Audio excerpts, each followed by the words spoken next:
इम्तियाज जलील को पैगाम भी जाए, असद भाई आप वोट लिए और बहुत अच्छा लिए, तो मैं उनको मैसेज करा, यार इम्तियाज तुम्हारी कमी बड़ी महसूस हो रही है। यकीनन मेरे को कमी महसूस, हम दो थे भाई, मगर पूरों पे भारी थे हम लोग, मगर ठीक है, अल्लाह का जो फैसला है, मैं अकेला हूं, तो लड़ेंगे, कोशिश करेंगे। मैं पहले भी 15 साल अकेले था और अपनी जितनी मेरे से कोशिश हो सकती है इंशाल्लाह मैं कोशिश करूंगा, अपनी बात को रखूंगा। मगर सवाल ये है कि नुकसान किसका हो रहा है, किस कम्युनिटी का नुकसान हो रहा है, किस समाज को आप पॉलिटिकल रिप्रेजेंटेशन उनका रोक रहे हैं। जितना बड़ा प्रदेश है ये, भारत का दूसरा बड़ा प्रदेश है, फाइनेंशियल कैपिटल पूरा देश का इस प्रदेश में है, और वहां से आपका एक मुसलमान एमपी नहीं है। कौन सा सेकुलरिज्म के तुम बाजी बजा रहे, कौन सा मॉरल विक्ट्री ये लोग बोल रहे हैं। इनको तो आईने में अपना चेहरा देखकर बोलना चाहिए moral victory. What moral victory this? ये मॉरल विक्ट्री नहीं है, this is victory of Hindutva, this is victory of majoritarianism. ये है सच। अभिषेक सर, ममता बनर्जी कल शरद पवार से मिले और उन्होंने कहा कि भाई सरकार बहुमत में नहीं है। मान लो सरकार मोदी सरकार अभी वर्तमान से, अगर कल बहुमत करने के लिए वोटिंग का वक्त आता है तो आपकी, मतलब आप एक एमपी है, आपकी कुछ क्या स्थिति है, मतलब आप किसके फेवर में रहेंगे? अरे हम ही तो लड़ रहे मोदी से, घुसपैठी हमारे को बोल दिए, ममता बनर्जी घुसपैठी बोले, मंगलसूत्र छीन के चोरी का हमको देने का किसका बोले, हमको बोले, मुस्लिम कम्युनिटी को बोले, किसकी भैंस चोरी करके दी जाएंगी चोरी का हमको बोले। अरे पूरा मुस्लिम कम्युनिटी को टारगेट करके बीजेपी ने जीता ना, जितने सीट जीते। सुनिए सुनिए, सब बुलडोजर चल रहा है किसके घर पे, मुसलमानों घरों पे। 8 मुसलमानों का मॉब लिंचिंग हो गया 4 जून के बाद मुसलमानों से। अरे भाई निशाना तो हम बन रहे हैं ना, तो हम ही तो मुखालिफत कर रहे बीजेपी की, इलेक्शन में भी कर रहे, जान भी हमारी जा रही, घर भी हमारा टूट रहा, बच्चे ही हमारे जेल को जा रहे, तो हम ही तो मुखालिफत कर रहे बीजेपी की। ऑनेस्टली अगर देखा जाए, जो CSDS का डेटा है, वो डेटा ये बताता है कि मुसलमान जो वोट बीजेपी को दिए थे 2014, 19 और 24 में, मोरलेस इट वाज द सेम, दूसरी कम्युनिटीज का बड़ा थोड़ा कम हुआ। और असदुद्दीन ओवैसी, इम्तियाज जलील जब MP थे हम दोनों, तो 2019 जुलाई में UAPA का अमेंडमेंट लाया गया था, उसकी तो मुखालिफत हम करें, कांग्रेस पार्टी साथ दी ना उसका। आप लोग क्यों नहीं भूल, आप लोग ये पूछते नहीं उन लोगों से, आपको पूछना चाहिए कांग्रेस पार्टी से, NCP से पूछना चाहिए कि आपने UAPA क्यों सपोर्ट किया, जिसकी वजह से स्टैन स्वामी एक 85 ईयर ओल्ड बूढ़ा मर गया जेल में, भीमा कोरेगांव के लोग जेल में रहे, बच्चे जेल में आज भी। हम ही तो अपोज कर रहे, पार्लियामेंट में हम लोग हमेशा अपोज करें, और अगर कल ऐसा जरूरत पड़ेगी यकीनन हम बीजेपी के खिलाफ वोट देंगे। मगर हर चीज पे टारगेट तो हम है ना, नुकसान तो हमारा हो रहा। हमारी पार्लियामेंट में हमारी मेंबरशिप रिप्रेजेंटेशन 4% है, अपर कास्ट का OBC का बराबर हो गया। जेलों में सबसे ज्यादा मुसलमान, दलित, आदिवासी है। घर सबसे ज्यादा बुलडोजर से तोड़े जा रहे हमारे मुसलमानों के। लव जिहाद हमारे पे इल्जाम, तो हर चीज का हम पे सवाल भी हमसे होता है। मर्रो मैं और मेरे को बोलेंगे तुम उनका साथ देंगे नहीं देंगे, अरे भाई आपकी तो सवाल कम से कम हकायत को देखकर तो करो ना। नहीं हाँ मैं बोल दिया इंडिया आघाड़ी के साथ में नहीं मेरा आपको सवाल का जवाब अगर ये आप ये नहीं कि पूछते कि भाई इम्तियाज जलील क्यों आ रहा है, आप लोग ये नहीं पूछते इम्तियाज जलील क्यों आ रहा है, ये पूछना चाहिए लोगों को। एक MP था मुस्लिम, आप हरा है उसको। असेंबली में 288 सीटें हैं असेंबली के महाराष्ट्र में, आप कितने सीट देंगे? और एक मिनट, महाविकास आघाड़ी के कितने सीट गिराने का आपका टारगेट है? महाविकास आघाड़ी की सीट कितने गिराना है, क्या प्लान है आपका, क्या टारगेट है? पूरे 48 लोकसभा सीट में एक मर्द खड़ा हुआ था जिसका नाम इम्तियाज जलील था, पूरे मिलके उसको हराने पे लग गए। एक मिनट ठहरिए, आप गिराने की बात कर रहे हैं, इम्तियाज जलील गिराने में सबका हाथ है। कोई सामने से हमला करा, कोई पीछे से करा, कोई साइड से कराओ, सब महाराष्ट्र की जनता देख चुकी है। वंचित के साथ सुनिए सुनिए सुनिए सुनिए, आपका सवाल हो गया, जवाब सुनो। अब हम एक पॉलिटिकल पार्टी है, हम लड़ते हैं, हम जीतने के लिए लड़ते, किसी को हराने के लिए गिराने के लिए नहीं। ये कोई कुश्ती का दंगल नहीं है कि चित करके गिरा देना, कि बॉक्सिंग मैच नहीं है पंच मार के गिरा देना। एक जमहूरियत डेमोक्रेसी में एक डेमोक्रेटिक पॉलिटिकल फाइट होती है।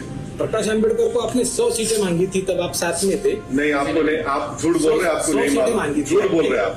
अलायंस क्यों टूटा? आप झूठ बोल रहे हैं। देखिए अलायंस क्यों? देखिए, आप सवाल करिए, अपना ऑब्जर्वेशन मत दीजिए। आपका ऑब्जर्वेशन है, बाहर लिख जाइए। एज अ जर्नलिस्ट आप सवाल करिए, मैं सुनने तैयार हूँ। मगर अलायंस क्यों टूटा, जब मैं किताब लिखूंगा बताऊंगा सर। अच्छा, हमारी वजह से नहीं टूटा। सर प्रिकॉशन क्या लेंगे साहब आने वाले चुनाव में? सर आने वाले चुनाव में प्रिकॉशन क्या लेंगे? आने वाले वक्त में अलायंस की गुंजाइश है किससे? अब कौन अलायंस करना चाह रहा, हमसे कोई बात करेंगे तो हम बात करेंगे। अभी तक तो कोई बात नहीं करे, कोई बात ही नहीं हुई किसी से हमारी। सर मोदी हुकूमत इमरजेंसी हालत है, ऐसे संजय राउत ने कहा है। मोदी हुकूमत इमरजेंसी हालत में है, इस तरह का है। मोदी दौरे हुकूमत इमरजेंसी यकीनन इंदिरा गांधी ने नाफिज किया था। नरेंद्र मोदी सरकार में सबसे ज्यादा यूएपीए का इस्तेमाल मुसलमानों पर, दलितों पर, आदिवासियों पर हुआ। नरेंद्र मोदी जब प्राइम मिनिस्टर है 10 साल में सबसे ज्यादा घर तोड़े गए बुलडोजर से मुसलमानों के। मॉब लिंचिंग पहले भी होती थी, मगर 10 साल में सबसे ज्यादा मुसलमानों की हुई। जब से नरेंद्र मोदी प्राइम मिनिस्टर बने, मुसलमान एक पॉलिटिकल आउटकास्ट हो गया। अब तो सेकुलर पार्टीज भी सिर्फ बोलती वोट डाल देना, मगर कोई साथ ठहराने तैयार नहीं है। ये है रियलिटी भारत की पॉलिटिक्स। जलील साहब विधानसभा में जाएंगे या प्रेसिडेंट ही रहेंगे महाराष्ट्र? हाँ, जलील साहब इंशाअल्लाह ताला महाराष्ट्र की पॉलिटिक्स में बहुत बड़ा रोल प्ले करने वाले हैं फ्यूचर। नहीं सब एक सवाल ये है कि इन फ्यूचर क्या प्लान है पार्टी का? अब ये बोल दिए ना अंकल, पूरा बोल दिए। Sir Rahul Gandhi leader of opposition की हैसियत से अभी लोकसभा में बोल रहे हैं, सब लोग डायरेक्ट कर रहे हैं, आप कैसा देखते हैं सर?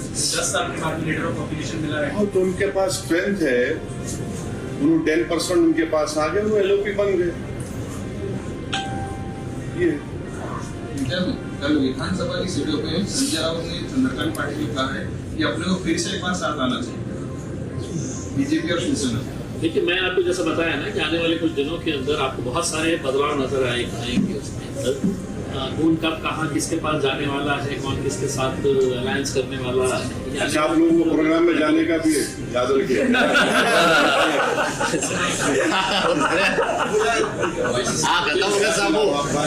परेशान कर दिया उसने। एक आखिरी लोकसभा चुनाव के बाद आप पहली बार प्रेसिडेंट हैं, मतलब यहाँ पे, तो ये जो महायुति को जो पटका बैठा है, अजित पवार साथ में जाने, महायुति के साथ अजित पवार साथ में गए, इसीलिए महायुति की सीट लोकसभा में तो अच्छे खासे गिरे। तो आप कैसे देखते हैं ये महायुति सरकार विधानसभा में? देखिए, उसमें मैं कैसा बोलूं किसी और पार्टी के बारे में। मैं तो मेरा गम बयान कर रहा हूं, मैं तो मेरी तकलीफ आपको बयान कर रहा हूं। मैं तो बयान कर रहा हूं कि किस तरह से मेरे जो ख्वाब थे, मेरी जो उम्मीदें थी, उसको सब मिलकर तोड़ने की कोशिश करें। मैं कोई मेरा गम भी तो समझे, कोई मेरे ख्वाबों को भी तो कोई देखे, कोई मेरे वजूद को तो माने। अब मैं कब तक दूसरों के बारे में बात करूं? कब तक? 50 साल हो गए, 18 लोकसभा के इलेक्शन हो गए, मैं कब तक उनके ख्वाबों को पूरा करूंगा? मैं कब तक अपने आप को खत्म करके अपने उनके महलों को तामीर की इजाजत दूंगा? मैं कब तक अपनी उम्मीदों को और अपने ख्वाहिशात को दबा दूंगा किसी और की खुशी के लिए? ये तो इंसाफ नहीं है ना, ये तो इंसाफ नहीं है। सर दिल्ली की पॉलिटिक्स क्या बोलती है? मोदी सरकार 5 साल चलेंगे, गिर जाएगी? 5 साल चलेंगे क्या सरकार गिर जाएंगी? मोदी सरकार दिल्ली की पॉलिटिक्स क्या कहेगी सर? एक बात सुनिए, ये जब से उन्होंने प्राइम मिनिस्टर बने 4 जून से, मैं आपको बोला कि इतने 10 से ज्यादा मुसलमानों का मॉब लिंचिंग हो गया। मध्य प्रदेश में, यूपी में कई जगह पर घरों को तोड़ दिया गया, बल्कि आप ही के बिरादरी के मीडिया के लोगों ने एक मॉब लिंचिंग को रिपोर्ट किया तो ये नया कानून के तहत उन पे केस बुक कर दिए। तो अब फ्यूचर में क्या होता है मेरे को नहीं मालूम, मैं तो कोई जोशी नहीं हूं। मैं अपनी हथेली को देखकर तो बोल नहीं सकता, ना मैं आसमान के तारों को देखकर बोल सकता। मैं जरूर ये बोल सकता हूं कि सबसे ज्यादा तकलीफ में अगर कोई आज है तो भारत के मुसलमान। वो इस बात को समझ नहीं पा रहे हैं और समझना भी चाहिए। वोट डालने वाले बन गए मगर उनको कोई जिताने वाले तैयार नहीं। पिछले 5 साल में अधिवेशन में गए हुए जाने का है ना, नहीं पसंद आ गया। चलो शुक्रिया। अभी आप अधिवेशन में गए कौन से? अभी लोकसभा के गए ना। पिछले 5 साल आपके साथ कोई बैठता था, अभी जब आप गए तो वहाँ पे याद आए ना रिएक्शन? मैं यकीनन इम्तियाज जलील को बहुत याद है। इम्तियाज जलील मैं जब वोट लिया तो मेरा वोट बड़ा फेमस हो गया पूरी दुनिया में। आप लोगों ने, आपका शुक्रिया, बहुत बहुत thank you very much. Jalgaon शहर में एक नया चैरिटी हॉस्पिटल शुरू हुआ है जिसका नाम है अहमद सर पब्लिक क्लिनिक। इस हॉस्पिटल की चेकअप फीस मात्र 20 रुपए है। मात्र 20 रुपए में आपका इलाज होगा और आपको मेडिसिन दी जाएगी। इस हॉस्पिटल में महिलाओं और बच्चों की हर बीमारी का इलाज किया जाएगा। इस हॉस्पिटल में लेडीज के लिए हिजामा और लीच थेरेपी अवेलेबल है जिसकी फीस अलग से ली जाएगी। आप जो भी इलाज अलग से कराएंगे उसमें आपको डिस्काउंट मिलेगा। आप सबसे गुजारिश है कि आप एक बार इस हॉस्पिटल में विजिट करें और ये हॉस्पिटल शुरू किया गया कम फीस में तो सभी लेडीज और बच्चे इसका फायदा उठाए। एड्रेस कुर्तुबा क्लासेस के सामने, मेहरून, जलगांव। टाइमिंग सुबह 10 बजे से दोपहर के 1:30 बजे तक और शाम में 6 बजे से रात के 10 बजे तक। तो दोस्तों, ये न्यूज़ चैनल हर वक्त आपकी आवाज़ को अपनी आवाज़ बनाएगा और हर खबर को सच के साथ आपके पास पहुंचाता रहेगा। हर खबर आपके पास पहुंच सके इसलिए इस चैनल को सब्सक्राइब, लाइक और शेयर ज़रूर कीजिए। फिर मुलाकात होगी सच के साथ आपके पास नई खबर के साथ।